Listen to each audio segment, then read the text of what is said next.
I'm really hoping that someone can tell me what's going on with my Aurora.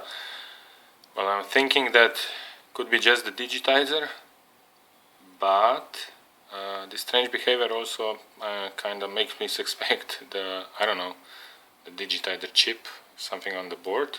Well, any brains that I can rely on.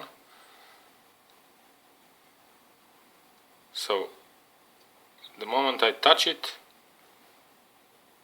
strange behavior occurs. So let's say try to create Google account. No, log in with the Google account.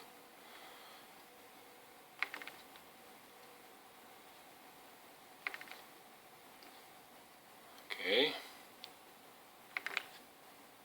and the magic begins.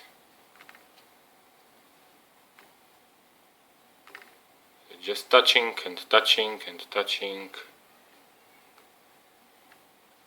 Well, if I disconnect the digitizer from the board, this is not happening anymore, but again, I can suspect either the digitizer or something on the circuit. So it's usable, yeah?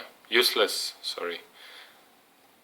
It might be usable if I connect the mouse via USB, but that's not the case. And basically it happened over the night. Or let's say my daughter, she's not aware whether or not this fell from her bed to the floor. But it's not, at least nothing's, I cannot see any,